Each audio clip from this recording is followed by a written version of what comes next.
A very brave man. He took a bullet. He got shot.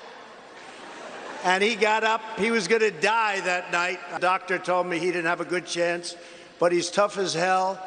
And he's a really terrific friend. He's a winner. He put himself back into shape. He actually looks better now than he did before he got shot. Steve Scalise.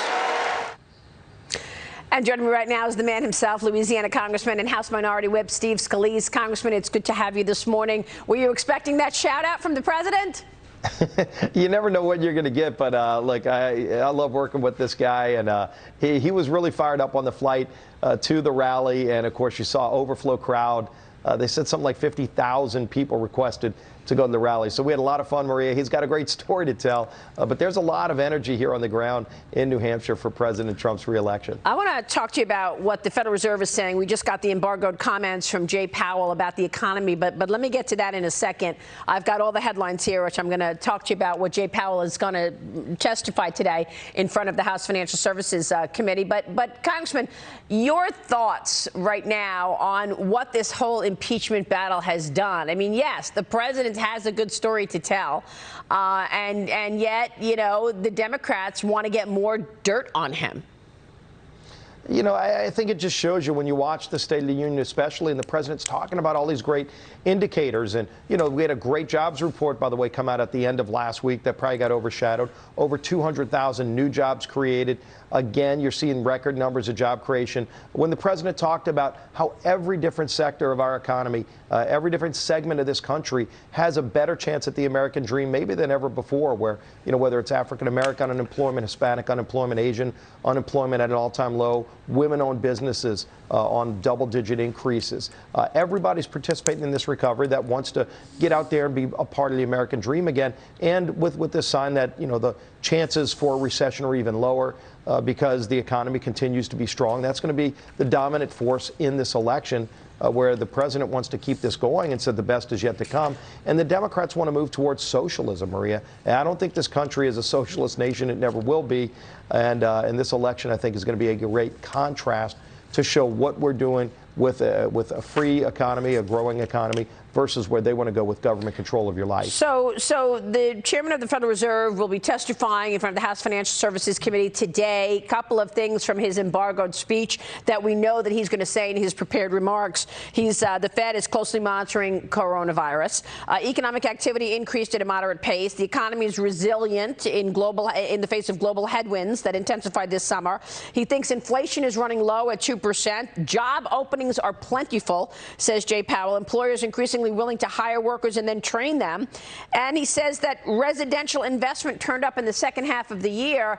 My question to you is, how do you keep this going? I mean, the president just said that you're going to take back the House. Let's say the GOP takes back the House in November of this year. What's your first priority?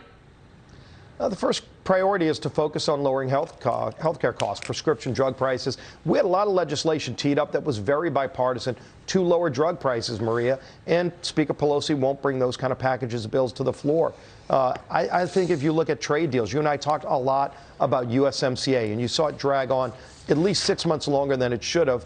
There are more trade deals out there to be had, you know, something that can help get this economy growing even stronger.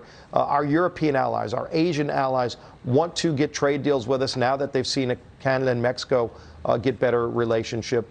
But then China, we all know taking on China has been necessary. President Trump just signed phase 1 of an agreement, but we've got to hold them accountable and make sure they play by the same rules as everybody else. And I think as you see that move forward and we address it, I think, again, there's even more growth in this economy to come from that. And the president also talked about another tax cut plan, and then he came out with this proposal for the budget yesterday, talking about the debt and deficits that continue, $22 trillion in debt. Congressman, when does debt and deficits, when do these things become a real priority? Your reaction to these proposals from the president, given the fact that we're not looking at balance anytime soon? Yeah, you know, it's a big priority, and we worked on it in the health care bill that we had passed through the House 2 years ago that failed by 1 vote in the Senate. Not only would that bill have focused on lowering health care costs for families, protecting people with pre-existing conditions, but it also block granted Medicaid to the states. Medicaid, by anybody that understands health care knows, is probably the most broken form of health care. Under Obamacare, they dumped millions more people on it. It's a program that's got a lot of financial problems, and it doesn't deliver the good quality health care for low-income people that we should all have. Having states run that program will get you better health care outcomes for low-income families, and you can save over $800 billion. That's one kind of reform that I think we need to see. But again, if you look at what President Trump has already done, tax cuts 2.0 is something we've absolutely talked about. But just making the tax cuts permanent, these great tax cuts that have worked to make our country competitive, to create this great economic environment where millions of people are getting off the unemployment rolls and getting into good jobs, some of those tax cuts expire. We want to make those tax cuts permanent and then go do more things that'll make this an even stronger economy. Growth absolutely helps you balance the budget, but also reforming broken programs like Medicaid will give you better health care outcomes and help you balance the federal budget. You're talking about priorities if you take the House back. Do you think you'll get anything done this year? I mean, Nancy Pelosi just ripped up his script at the State of the Union. Obviously, the vitriol is hotter than ever. Yeah, she did not show a willingness to want to work with the president.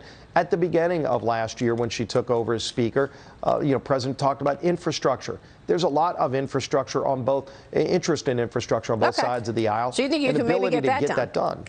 Yeah, and there's something there to get done. Again, she's got to show a willingness to work with him. It took her over 6 months to bring USMCA to the floor when it's virtually the same agreement that he negotiated with Mexico and Canada. She just didn't want him to get a win. The same thing can be said for prescription drugs. A lot of things out there to do. If she doesn't want to do them, that's fine. We will do that when we take over the House by the end of this year. Congressman, it's good to see you this morning. Thanks so much.